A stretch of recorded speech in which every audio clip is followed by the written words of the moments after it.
অবশেষে বানাতে চলে আসলাম, আর থাকতে পারলাম না, লোক আর সামলানো যাচ্ছে না।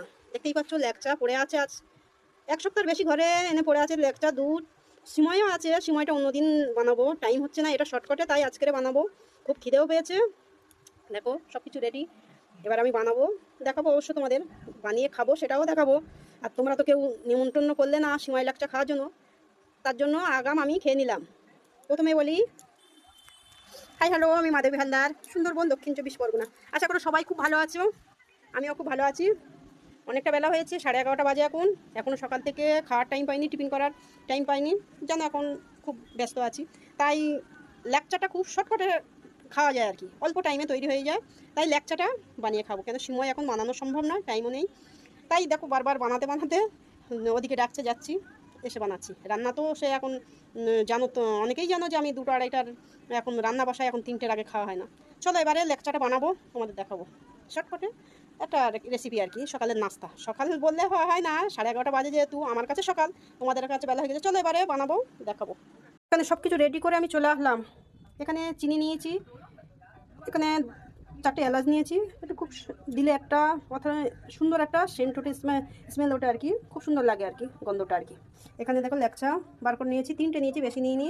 এখানে গরম জল বসিয়ে দিয়েছি, গরম জলটা এবারে হয়ে গেলে আমি দুধটা, যেহেতু আমুল দুধ, দুধটা গুলে ওতে দিয়ে দেবো। এখানে আমি কড়া বসিয়েছি, দেখো কড়াটা কেন আমি এই ল্যাকচার গায়ে কিন্তু পুরো ঘি দিয়ে ভাজা বলে, কিন্তু ঘি না, ওটা যখন গরম জলে দিই ওটা ডাল্লা ডাল্লা ভেসে ওঠে, তাই আমি ওটা একটু গরম করে নিলে বেশ ডাল্লাটা কড়ার গায়ে থেকে যায়, খেতে আরও টেস্টি হয়। আমি একটু ভেজে ভেজে নেবো। এখানে আমি একটু বাটিতে করে গরম জল তুলে নিয়েছি, নিয়ে আমি দুধটা ভালো করে ফেটে নেবো।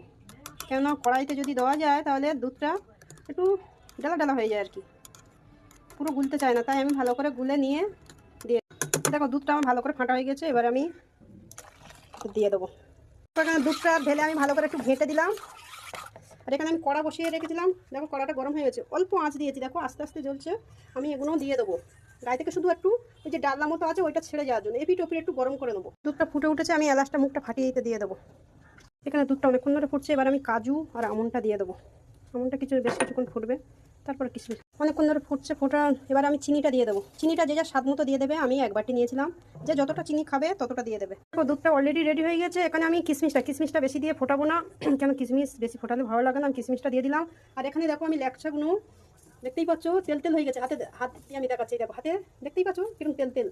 এই তেলটা কেটে গেলে খেতে খুব ভালো লাগে, না তো ওই যে গালে যে ডাল্লাটা থাকে গায়ে, খেতে খুব বিরক্তি লাগে। দেখো এখানে আমি ভেজে ভেজে নিয়েছি, একটু লাল লাল মতো হচ্ছে, সেন্টটাও খুব সুন্দর লাগে, টেস্টিও খুব লাগে। তোমরা এইভাবে করে দেখবে, খুব সুন্দর লাগে।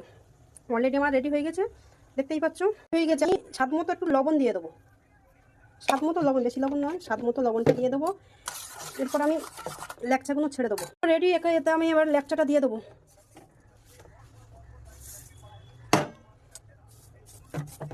দেখো টাইম বেশি নেই, তাড়াতাড়ি ঠান্ডা করতে হবে, তাই আমি এই জলের মধ্যে বসিয়ে দিলাম ঠান্ডা করতে। দেখো রেডি হয়ে গেছে, গরম গরম একটু ঠান্ডা করে নিলাম। আর লোডশেডিং হয়ে গেছে, দেখতে পাচ্ছ অন্ধকার অন্ধকার লাগছে, আমি টেস্ট করে দেখবো।